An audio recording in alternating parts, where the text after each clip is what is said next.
Bonsoir frères et sœurs, que Dieu vous bénisse, qu'il vous garde, qu'il étende sa main sur vous. Cet après-midi, je vais parler d'un sujet qui est ma vie.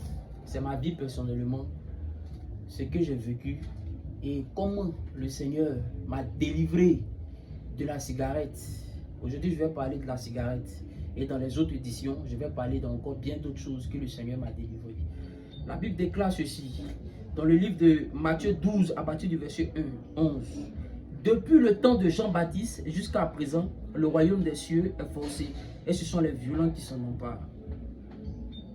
Peut-être que quand tu examines ta vie en tant que, pas chrétien, mais en tant que quelqu'un qui ne connaît pas Jésus, il y a quelque chose qui te fatigue, il y a quelque chose qui a triomphé de toi. Il y a quelque chose, il y a un péché que tu fais vraiment qui te fatigue, mais tu n'as pas la force. Tu n'as pas la force de laisser ce péché-là. Bon, le Seigneur te dit ce soir par sa parole, depuis le temps de Jean-Baptiste, le royaume des cieux est forcé, c'est les violents qui sont préparés. Tu dois faire la violence sur la cigarette. Et comment faire la violence sur la cigarette? Premièrement, c'est de confier premièrement ton sujet à Dieu dans la prière. Ensuite, c'est de chercher une assemblée chrétienne, là où il y a le Saint-Esprit, là où Dieu se manifeste, et aller continuellement dans cette assemblée-là. Et tu vas voir, le Seigneur va te délivrer. Ça ne sera pas un jour, ça ne sera pas 2 jours, ça ne sera pas 3 jours. Mais à cause de ta violence, à cause de ton envie, à cause de ce que tu veux être délivré de la cigarette, laisse-moi te dire, le Seigneur va le faire. Il l'a fait pour moi. Il a fait pour moi. Au début, quand je ne connaissais pas Jésus, par moment, quand je me levais dans la journée, j'avais mal au niveau de mon poumon. Et mon cœur, arrivé un moment, c'était comme si ça allait tomber. Mais lorsque je suis allé à l'église, j'ai entendu l'évangile. Je n'ai pas trouvé guérison. Je n'ai pas trouvé immédiatement la guérison. Mais j'ai trouvé un soulagement. Et dès lors, j'ai su automatiquement que le lieu où je pouvais avoir ma bénédiction, où je pouvais être délivré, c'était l'église. Et j'ai commencé à faire violence en allant chaque dimanche. Peu importe ce que j'allais faire de mes dimanches. Et d'ailleurs, même les dimanches, quand on se rassemblait, on parlait des choses qui n'avaient pas d'importance. Et j'ai décidé comme ça d'aller dans la maison du Seigneur. D'aller parce que c'est là-bas que je pouvais avoir ma délivrance. C'est là-bas que je pouvais être guéri.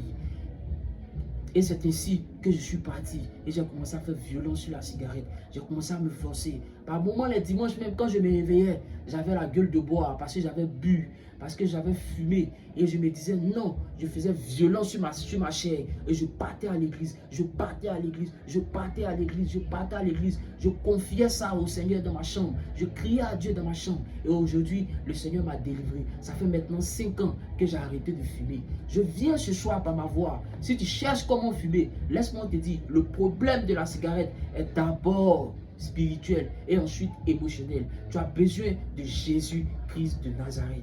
Il dit, l'âme de toute chair dans le sang. Et pour que ton sang soit changé, pour que ton sang soit renouvelé, il faut que tu aies un sang plus fort que le sang que tu as. C'est ça qui est le sang de Jésus-Christ. Tu as besoin du sang de Jésus-Christ. Ensuite, tu vas arrêter la cigarette. Tu es passé dans toutes sortes de médecines. Tu as bu toutes sortes de médicaments. Tu as fait toutes choses. Essaye ce Jésus que je te présente. Essaye celui-là même qui m'a délivré. Essaye celui-là même qui m'a restauré. Il peut le faire pour toi. La Bible parle dans le livre de Marc 5 d'une femme qui perdait du sang depuis 12 ans. Cette femme est partie de médecin en médecine qui n'a pas trouvé gain de cause. Mais le jour, elle s'est dit en elle-même, si seulement je pouvais toucher le bord de son vêtement, je serais guérie. Lorsqu'elle a touché le bord du vêtement de Jésus, la Bible déclare qu'à l'instant T, à l'instant même, sa perte de sang s'est arrêtée. Le Seigneur peut le faire pour toi. Car devant lui, il n'y a point d'acception de personne. Je ne parle pas de quelqu'un qui a reçu Jésus. Je parle de quelqu'un qui ne connaît même pas encore le Christ, qui a l'état adamique, qui a l'état du péché. Cette personne-là, Jésus-Christ peut faire quelque chose pour cette personne. Jésus peut te délivrer de la cigarette.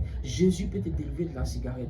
Depuis le temps de Jean-Baptiste, le royaume des cieux est forcé. Le royaume des cieux est forcé. Force pour être délivré. Force pour être guéri. Force pour ne plus être maintenu dans la captivité, dans la condamnation que le diable et ses démons t'ont mis, dans cette prison de la cigarette là, le Seigneur peut te délivrer. Alors c'est le message que j'avais pour toi. C'est le message que j'avais pour toi cet après-midi. Force, force, force, force. En allant à l'église, en écoutant la parole de Dieu, en écoutant des frères qui ont eu des expériences aussi que le Seigneur a délivré. Tu vas voir, le Seigneur peut te délivrer. Le Seigneur peut te guérir. Bonsoir. Que le Seigneur vous bénisse. Amen, amen, amen.